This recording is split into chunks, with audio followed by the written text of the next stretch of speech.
कहानी की शुरुआत में हमें एंडी नाम की एक फ्री एजेंट दिखाई जाती है जो कि अपनी टीम के साथ मिलके पैसों के लिए मिशंस करती थी। आज भी वो अपने एक मिशन से लौट रही है। तभी उसका साथी पुकर उसके पास आता है और उसे बताता है कि सीआईए का एक्स बॉस हमसे मिलने के लिए आया है। ये सुन के एंडी को अच्छा नहीं लग रहा। वो पुकर से कहती है कि वो इस आदमी को जानती है और वो इसके लिए काम नहीं करेगी। पुकर एंडी को कहता है कि अंदर चलते हैं, बाकी के दोनों मेंबर यानी कि जो और निकी से भी बात करते हैं, देखते हैं वो लोग क्या कहते हैं। इस टीम की हेड थी एंडी। तो एंडी फाइनली अपनी टीम के पास पहुंचती है। बुकर सबको हालात बताता है कि जेम्स हमारे लिए काम लेके आया है और उसके बदले हमें मुंह मांगी कीमत मिलेगी। एंडी सबको बताती है कि उसे कुछ अच्छा नहीं लग रहा। उसे ऐसा लग रहा है कि इस काम में कुछ ना कुछ तो खतरा है। काफी बहस करने के बाद फाइनली वो लोग ये तय करते हैं एक बार वो लोग जेम्स से जरूर मिलेंगे।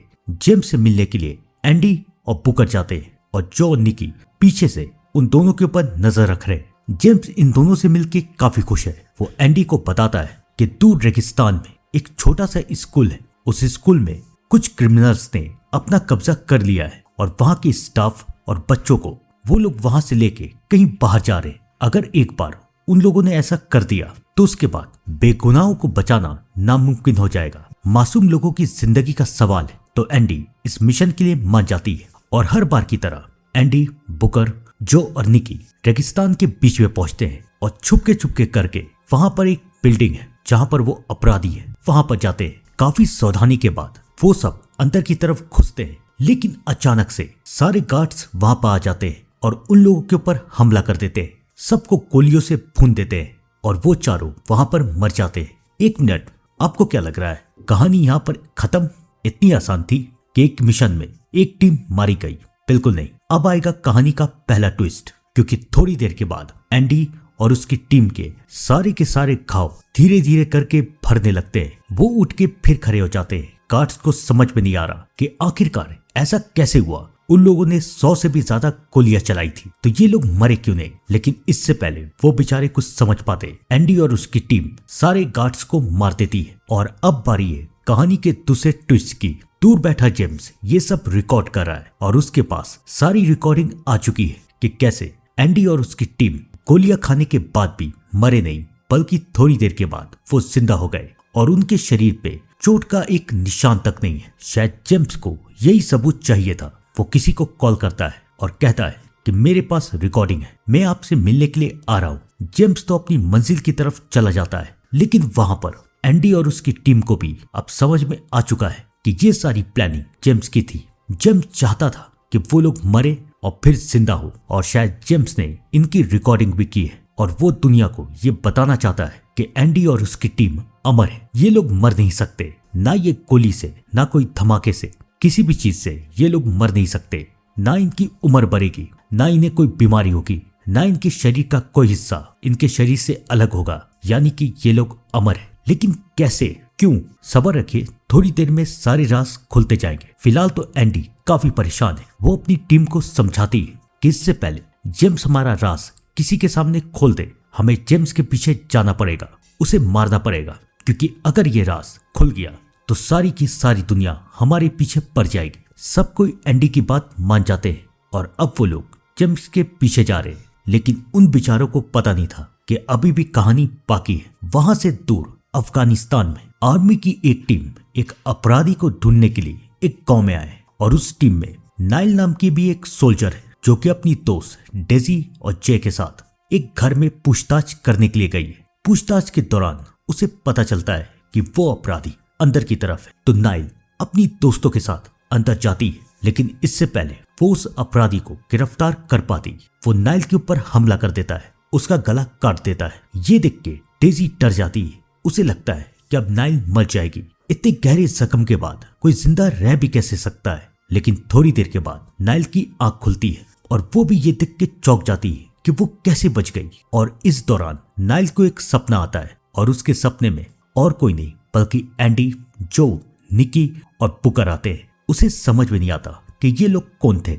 और वहां दूसरी तरफ इन चारों के भी सपने में नाइल आती है और ये सपना देख के चारों के चारों डर जाते हैं। एंडी सबको कहती है कि 200 साल के बाद फाइनली कोई नया उनके सपनों में आया, यानी कि उनके जैसा कोई और भी है। निकी नाइल का स्केच बनाना शुरू करता है और बुकर, निकी और जो ये फैसला करते हैं कि वो लोग पहले नाइल के पास जाएंगे। लेकिन एंडी इन फैसलों से सहमत नहीं है। वो समझाती है कि हमें जेम्स के पास जाना चाहिए। काफी बहस करने के बाद एंडी ये तय करती है कि बुकर, जो और निकी पेरिस में जाके सेफ हाउस में रहेंगे और वो अफगानिस्तान जाके नाइल को ढूंढेगी और उसे लेके सेफ हाउस तक आएगी। सब कोई एंडी की बात मान जाते हैं। सब कोई अपनी अपनी तरीके से प्लानिंग बना रहे थे, लेकिन इन सब में सबसे खतरनाक प्लानिंग थी जेम्स की। आप जानना नहीं चाहते कि जेम्स फोन पे किससे बात कर रहा था? जेम्स एक फार्मा कंपनी के मालिक मैवरिक से मिलने के लिए जाता है। मैवरिक, जो कि इस दुनिया का सबसे अमीर फार्मा कंपनी का मालिक था और उसके दिमाग में सिर्फ एक ही जुनून था कि उसे इंसानों को अमर बनाना है और इसके लिए वो कोई भी कीमत देने को तैयार था। जेम्स मैवरिक को वो सबूत दिखाता है, लेकिन ये फुटेज देख के मैवरिक को यकीन नहीं हो रहा। एआई का जमाना है, कुछ भी हो सकता है, शायद ये फुटेज नकली हो। तब मैवरिक जेम्स से कहता है कि तुम मेरे गार्ड कीन को लेके जाओ और उन चारों को पकड़ के लाओ और मुझे उनका डीएनए, जेनेटिक कोड सब चाहिए ताकि मैं एक ऐसी दवाई बना सकूं जो कि लोगों को अमर बना दे। एक तरफ जेम्स कीन के साथ मिलके एंडी और उनके साथियों के पीछे आ रहा था और इन सब से बेखबर नाइल होश में आ चुकी थी और अब कैंप में सारे लोग ये देख रहे थे कि नाइल ना सिर्फ बची है बल्कि उसके शरीर पे, उसके गले पे एक खरोच तक नहीं है। और अब ये देख के सबके सब डर रहे थे। नाइल के दोस्तों ने उसके साथ बात करनी बंद कर दी और ये अफवाह पूरे कैंप पे उड़ गई कि नाइल कोई मामूली इंसान नहीं है। और अब सीनियर ऑफिसर्स नाइल को ले जाने के लिए वहां पर आते, लेकिन इससे पहले वो नाइल को ले जा पाते एंडी वहां पर पहुंच जाती और वो उन लोगों को बेहोश कर देती। इससे पहले नाइल कुछ सवाल पूछती, एंडी उसे भी बेहोश करके अपने साथ लेके जाने लगती है। बीच रास्ते में नाइल को होश आता है और वो कार से भागने की कोशिश करती है। एंडी समझ जाती है कि नाइल उसकी बातों पे यकीन नहीं करेगी, तो यकीन दिलाने का एक ही रास्ता है, वो नाइल को गोली मार देती है। कुछ देर के लिए नाइल मरती है और उसके बाद वो जिंदा हो जाती है। अब तो उसे भी यकीन नहीं हो रहा कि ये क्या हुआ, आखिरकार वो जिंदा कैसे हो गई। एंडी ने उसे गोली मारी थी। तब एंडी उसे बताती है कि नाइल एक अमर है, वो कभी नहीं मर सकती। नाइल को एंडी की बात का अभी तक यकीन नहीं है। वो उससे पूछती है कि तुम कौन हो। तब एंडी नाइल को बताती है कि मैं अमर योद्धा की टीम की लीडर हूँ और मैं तुम्हें हमारी टीम के पास ले जाने के लिए आई हूँ। वैसे भी तुम्हारे पास हमारे अलावा कोई चारा नहीं। तुम्हारी टीम तुम्हें ढूंढ रही है और अगर तुम उन लोगों को मिल गई तो वो लोग तुम्हें कैद कर देंगे। इतना तो नाइल भी समझ चुकी थी कि उसके पास एंडी के अलावा कोई चारा नहीं, तो वो एंडी के साथ फाइनली जाने को तैयार हो जाती है। एंडी नाइल को लेके पेरिस जाने के लिए तैयार थी, लेकिन बीच रास्ते में नाइल को एंडी के ऊपर शक होने लगता है क्योंकि एंडी उसे कुछ नहीं बता रही कि आखिरकार नाइल कैसे जिंदा हुई, उसके साथ क्या हो रहा है।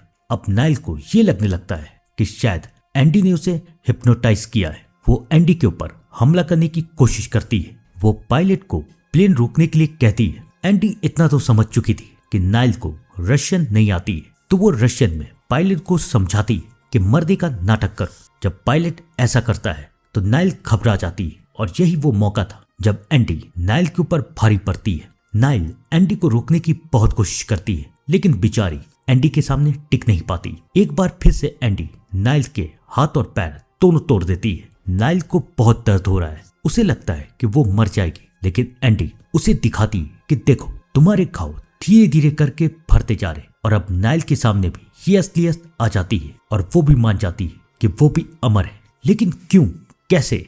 एंडी उसे समझाती है कि एक बार मेरे साथ चलो, मैं तुम्हें सब कुछ बता दूंगी। अब नाइल के पास दूसरा तो कोई चारा था भी नहीं। फाइनली एंडी नाइल को लेके अपने टीम के पास पहुंचती है, यानी कि बुकर, जो और निकी। नाइल सबसे सवाल करती है कि आखिर हम लोग क्या हैं, हम लोग अमर कैसे हैं? लेकिन इस सवाल का जवाब किसी के पास नहीं है। बुकर नाइल को बताता है कि हम सब कई 100 साल से जी रहे। मैं 1812 में नेपोलियन से लड़ते लड़ते मर गया था, लेकिन मरने के बाद मैं अचानक जिंदा हो गया और कुछ टाइम के बाद मुझे पता चला कि मैं अमर बन चुका। जो और निकी के साथ भी ऐसा ही हुआ। एक जंग के दौरान ये दोनों मिले थे, इन दोनों ने एक दूसरे को मार दिया, लेकिन कुछ देर के बाद ये लोग भी अमर बन गए। और हम सबसे पुरानी है एंडी। एंडी ने ही हम सबको ढूंढा है, हम सबको एक साथ लेके आई। और ये काम हम लोग कैसे करते हैं? जिस शक्ति ने हम लोगों को अमर बनाया है, वही शक्ति हमें दूसरे अमर के बारे में सपना दिखाती है और धीरे धीरे एंडी को हमारा सपना आया और एंडी ने पहले बुकर और उसके बाद जो और निकी को ढूंढा, लेकिन तब से लेकर अब तक कोई दूसरा इंसान अमर नहीं बना। लेकिन 200 साल के बाद फाइनली तुम अमर बनी। नाइल पूछती कि हम लोग ऐसे कैसे बन रहे, लेकिन ये जवाब किसी के पास नहीं। ये सब सुन के नाइल डर जाती है और वो पूछती है क्या हम लोग कभी मरेंगे नहीं, क्या हम लोग हमेशा जिंदा रहेंगे। तब एंडी उसे बताती है कि जैसे हमें ये नहीं पता कि हम कैसे अमर हो गए, वैसे हमें ये भी नहीं पता कि हम कब मरेंगे, लेकिन एक दिन हम मरेंगे जरूर। मेरे साथ एक साथी थी जो कि पहली अमर इंसान मुझे मिली थी। मैं उसके साथ मिलके काफी जंग लड़ती थी, लेकिन एक दिन उसके घाव भरने बंद हो गए और वो इंसान बन गई। सारी अमरता खत्म और फिर वो मर गई। हमारे साथ भी ऐसा ही होगा। एक दिन हमारी शक्ति खत्म हो जाएगी। कब, क्यों, कैसे, किसी को कुछ नहीं पता, लेकिन एक दिन ये होगा जरूर। और तब तक हम लोग जिंदा रहेंगे, सच्चाई के लिए लड़ेंगे, अच्छे काम करेंगे। और अब तुम भी हमारे साथ हो। ये सब सुन के नाइल को बहुत डर लगता है। उसे समझ में नहीं आ रहा कि ये सब उसके साथ क्यों हो रहा है। बुकर उसे समझाता है कि कुछ देर जाके आराम कर लो। बुकर की बात मान के नाइल सो जाती है, लेकिन फिर उसके सपने में एक लड़की आती है जो कि 20 समुंदर में एक ताबूत में है, एक लोहे के ताबूत में। और वो चिल्ला रही, लेकिन दूर दूर तक उसकी मदद करने कोई नहीं आ रहा। वो डर के मारे उठती है और अपना सपना सबको बताती है। उसका सपना सुनने के बाद सब कोई उदास हो जाते हैं। नाइल उनसे पूछती है कि तुम लोग क्यों उदास हो गए हो।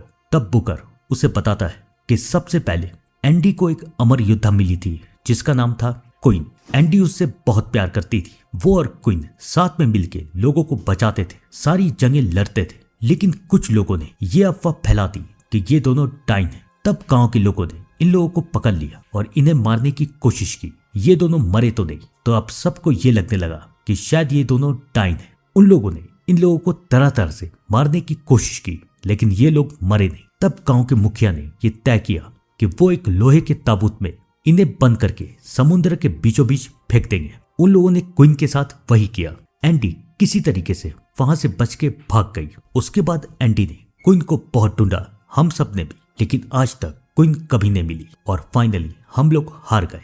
ये कहानी सुन के नाइल को बहुत डर लग रहा है कि कहीं किसी रोज किसी ने उसे भी पकड़ लिया और उसके साथ भी यही किया तो क्या होगा। नाइल बाहर की तरफ जाती है।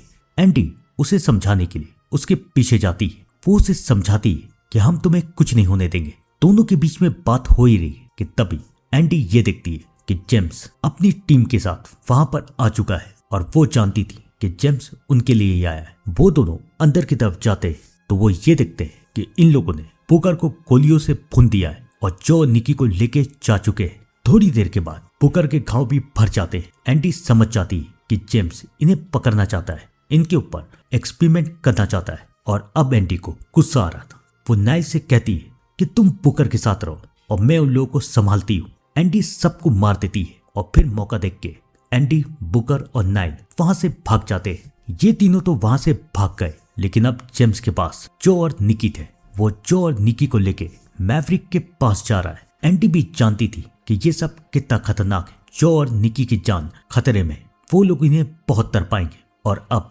एंडी को किसी भी तरीके से इन लोगों को बचाना था। वो सबको लेके एक गुफे में जाती है और इस गुफा में एंडी अपने हथियार को रखती थी। उसे एक जंग के लिए तैयार रहना है। एंडी सारे सामान को इकट्ठा करेगी, लेकिन तभी उसे दर्द होता है और वो हाथ से देखती है तो उसका खून निकल रहा है और वो समझ जाती है कि उसकी शक्ति खत्म हो चुकी है। अब वो अमर नहीं है, लेकिन वो ये बात किसी को नहीं बताती और वो बहाना करके वहां से चली जाती है। उसे दवाइयों की भी तो जरूरत थी।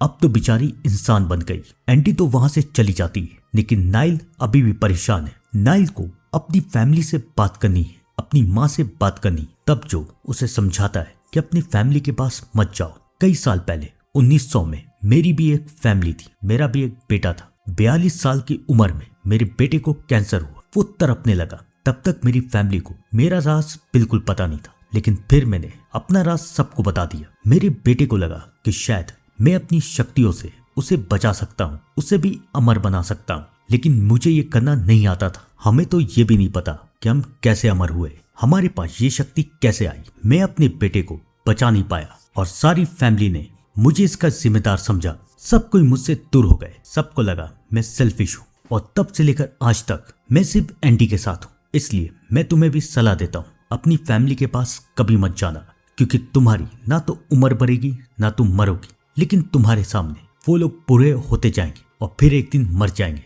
और ये सब देखना बहुत दर्दनाक है। जहाँ पर एक तरफ जो नाइल को समझा रहा था, वहीं दूसरी तरफ एंडी को समझ में नहीं आ रहा था कि उसकी शक्ति कैसे खत्म हुई और वो ये बात किसे बताए। वो जानती थी कि अगर वो ये बात बुकर को बताएगी तो शायद बुकर उसे मिशन में जाने के लिए रोक देगा, तो वो ये बात किसी को नहीं बताती। अगले दिन बुकर उन्हें बताता है कि उन लोगों को जेम्स का अड्डा मिल चुका है। जहां पर एक तरफ एंडी अपनी टीम के साथ जेम्स के पीछे जा रहे थे, वहीं दूसरी तरफ फाइनली मैवरिक के सामने जो और निकी आ जाते हैं। और अब मैवरिक उन दोनों को अपनी लैब में भेज देता है ताकि उनके जेनेटिक कोड, उनका डीएनए निकाला जा सके और ये पता किया जा सके कि ये लोग अमर कैसे हैं, इनकी शक्तियों का क्या राज है। मैवरिक इन लोगों को तरपाता है और जेम्स को ये बात अच्छी नहीं लगती। जेम्स ने ये सब सिर्फ इसलिए किया था ताकि लोग बच सके, लोग अमर बन सके। लेकिन अब जेम्स को एहसास हो रहा है कि शायद ये सब गलत था। वो अपने घर चला जाता है, लेकिन बेचारे को पता नहीं था कि उसके घर पे अब एंडी, बुकर और नाइल पहुंच चुके हैं। बुकर एंडी को एक गन देता है और आगे की तरफ बढ़ जाता है। एंडी वो गन नाइल को देती और कहती कि चलो हमारे साथ, लेकिन नाइल ये सब नहीं करना चाहती। उसने ये फैसला लिया है कि चाहे उसकी फैमिली कितने भी दिन जिंदा क्यों ना रहे, वो अपनी फैमिली के साथ ही रहेगी। एंडी उसे गन और कार देती है और कहती है यहाँ से चली जाओ। नाइल कार लेके वहां से चली जाती है और अब एंडी और बुकर अंदर की तरफ बढ़ते हैं। फाइनली उनका सामना जेम्स से होता है, लेकिन इससे पहले एंडी कुछ कर पाती, पीछे से बुकर एंडी के ऊपर गोली चलाता है और एंडी को कैद कर देता है। इतना बड़ा धोखा एंडी को समझ में नहीं आ रहा कि बुकर ने ये क्यों किया। तब बुकर एंडी को बताता है कि वो चाहता है कि मैवरिक ये पता करे कि हमारी शक्तियों का राज क्या है। अगर वो ये पता कर सकता है कि हम अमर कैसे बने, तो उसके बाद उसे ये भी पता चल जाएगा कि हमें मारा कैसे जाए। और अब बुकर इस जिंदगी से परेशान आ चुका है, उसे मरना है, तो इसलिए उसने ये सब किया।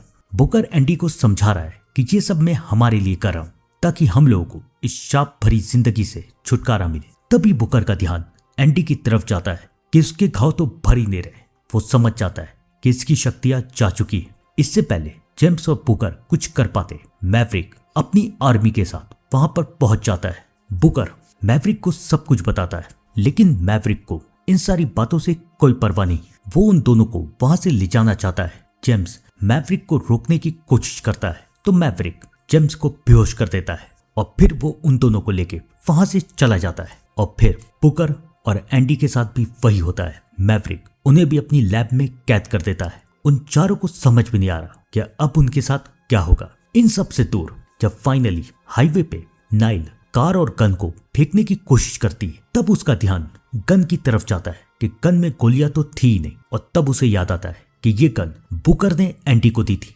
यानी बुकर एंडी को धोखा दे रहा था। वो एंडी को बचाने के लिए जेम्स के घर जाती है। अब तक जेम्स को भी होश आ चुका है और वो नाइल को सब कुछ बता देता है। नाइल उससे पूछती है कि तुमने ये क्यों किया, आखिरकार तुमने मैवरिक जैसे इंसान के साथ हाथ क्यों मिलाया। तब जेम्स उसे बताता है कि मेरी बीवी को कैंसर हो गया था, वो मेरे सामने तड़प तड़प के मर गई, लेकिन मेरे पास कोई ऐसी दवाई नहीं थी कि मैं अपनी बीवी को बचा सकूं। इसलिए मैं चाहता था कि सारे इंसान अमर बन जाए, सब कोई खुश रहे, किसी को कोई बीमारी ना हो। और मैं एंडी और उसकी टीम से नफरत नहीं करता, मैं तो एंडी का फैन हूँ। फिर जेम्स नाइल को दिखाता है कि एंडी ने कई साल पहले बहुत लोगों को बचाया है और जिन लोगों को उसने बचाया उन लोगों ने आगे जाके कई सारे लोगों को बचाया। कोई डॉक्टर बना, कोई साइंटिस्ट बना, और ये सब हुआ एंडी की वजह से।